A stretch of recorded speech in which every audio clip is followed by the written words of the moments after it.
Welcome to Sports Love Media channel on YouTube. Today's broadcast, we're going to discuss difficult feats that are really hard to do in basketball in the modern sense. Before I get into that, please hit the like button, please hit the subscribe button, please hit the notification bell so you can be made aware of when I go live with video broadcasts such as these and when I have sports video action. So without further ado, let's get into this, shall we?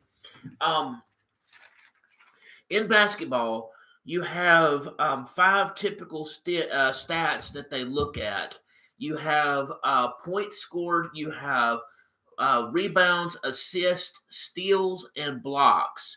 If any person gets a double-digit version of some of those stats, you got your standard double, which is one of the five.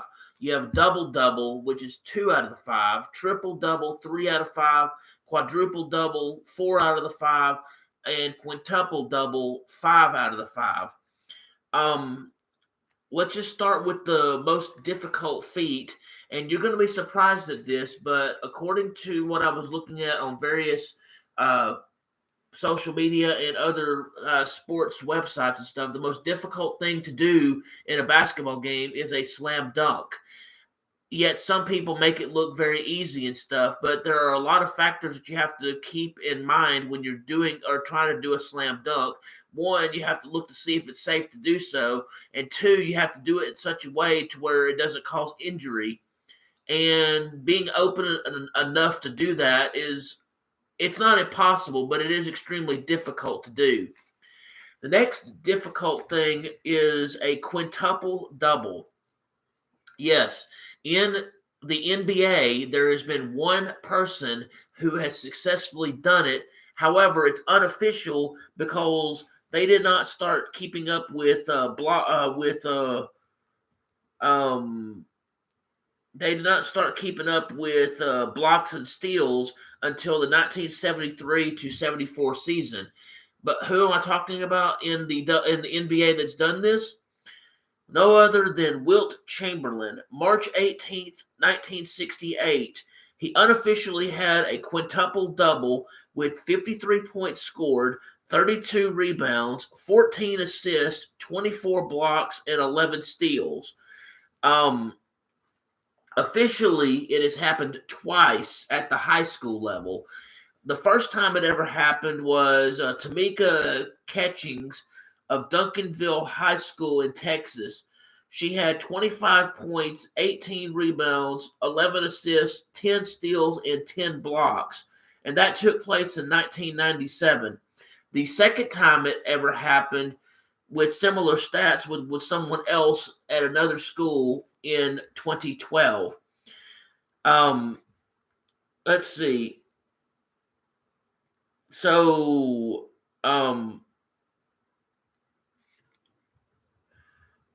okay, I'm sorry, I was looking at my stuff. Next we'll go into quadruple doubles. Quadruple doubles are exceedingly hard to do as well. And no, Michael Jordan has not had that. Scottie Pippen has not. LeBron James has not. Other notable people in the NBA have not had a quadruple double. Lester Hudson III, during the 2007 to 2008 season at the University of Tennessee at Martin, did successfully do it with 25 points, 12 rebounds, 10 assists, and 10 steals. He's the only person in regular men's Division One basketball that has successfully pulled off a quadruple double. There have been five women in the NCAA Division One division that have quadruple doubles, and the most recent was Shaquilla Hill from Grambling on February 2nd, 2018. Four NBA players have quadruple doubles, and only four. Uh, Note Thurmond, Alvin Robertson, Hakeem Olajuwon, and David Robinson. Those are the only four in the NBA that have a quadruple double. Um, as of let's see, for a triple doubles are really hard to attain. You can get them in high school, but they're easier to get in college and NBA.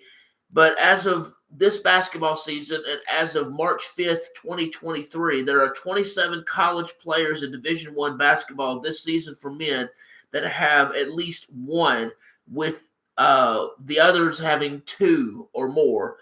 Um, Another feat that they talk about is a double double. Those things are so common now that when it happens, yeah, you mention it in the stats, but it's not as overwhelmingly impressive as it used to be. It used to be really hard to be able to do that because the ball used to get spread around more among more players, and not everyone has that opportunity to do that. But now some teams are focusing on just that select few, and it can happen more regularly. Um, let's see. In the WNBA, so far during the 20, well, not this year because that season hasn't started yet, but there were 9 triple doubles that were recorded in the 2022 WNBA season. 4 of them from Connecticut Sun forward Alyssa Thomas. Um, yeah. So now you know that there are some difficult things to achieve and stuff. And in order to be a good player, you've got to be an all around good player. You got to play good offense, score points when you can. When you get fouled, make the free throws. All that other stuff with the steals, the assists, and the blocks.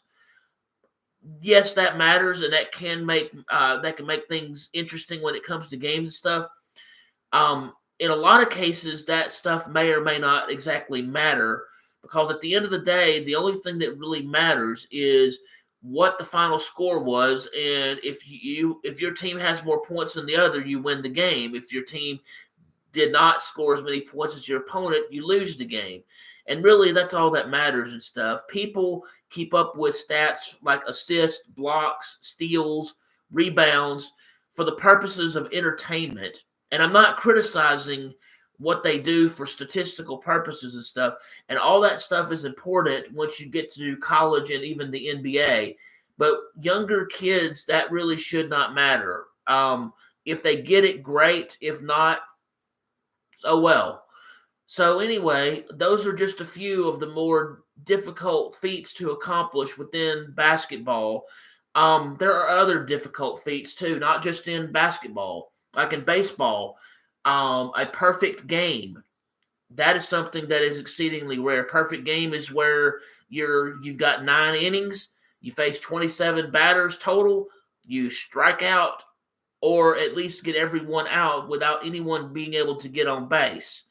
A no hitter basically means that while you're batting, or I mean, while you're pitching, that no one was able to get a hit off of you. You can still lose a game with a no hitter because somebody can get walked because a walk does not count on the hits. Another rare thing that's hard to get is a triple play in baseball or softball. A triple play is to where you have nobody out, and on the same play, whether it be with assistance or with no assistance, you're able to rack up all 3 outs all in one play.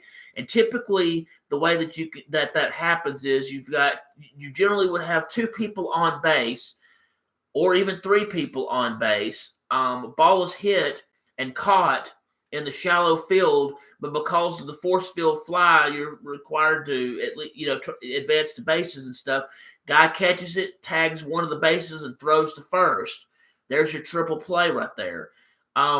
Another example of a hard thing to do is a buzzer beater. How often? I mean, yeah, most of the videos that you see are going to show them making the buzzer beater where they're trying to actually win the game or they're trying to tie the game to send the game to overtime. But most of the time when they're trying to make those shots and stuff, you're not going to make them all the time. In fact, you'll probably miss them more than you'll make them and stuff. But the thing is, the videos that we see are the ones that are made and stuff. And yes, it's good entertainment and it leads to good excitement when that happens. But I've seen it both ends on that, to where one wins a game on a buzzer beater and one loses it and stuff. But I've seen more games lost on buzzer beater attempts than I have actually successful. The same thing with going for a dunk to end the game. I mean, how hard is that? The thing that's also difficult is making 100% of your free throws. yes, it looks easy and whatnot, but when you're standing there, game's on the line, and you've got to score the points. Most of the time, if you're able to focus, you can make the shots. But I don't know of any person that has ever had a perfect season from free throws. Now they might have a perfect game where they make every free throw, but if they're at the free throw line enough, there's a good possibility they're not going to make every single shot. And if they do, they're extremely lucky, but I haven't seen it. It's not saying it hasn't ever happened or that it ever will happen. But another difficult feat would be, I don't know, in football, being able to, uh, score the game winning touchdown. You're behind by whatever amount of points that you are, you have X amount of time. And, some teams can make that comeback and some can't. Still very difficult feat to do. Another difficult feat is bowling. In bowling, the maximum score you can get in a bowling game is 300. Yes, there are people that have been able to bowl a 300, but your average Joe is going to have a harder time with that and stuff. And it's much harder than it looks to be able to bowl a perfect game and do it every frame, every game. Again, there'll be some that can do it, but not everyone can. If everyone could do it, then we wouldn't have an interesting sport. Um, Same thing in gymnastics, or swimming, getting a perfect 10 on your routine. Considering how they judge on certain things with that, it is exceedingly hard to do. It's not saying you can't do it, but those, again, are difficult feats. Anyway, those are just a few examples of what I was able to come up with for difficult feats in sports, basketball, football, or other sports. If you have any leave some comments below, and let me know if I missed anything regarding difficult feats within sports. Also, while you're at it, hit the like button, hit the subscribe button, hit the notification bell so you can be made aware of when I go live or when I have sports action videos up. I do hope that you all have a great night. Peace out.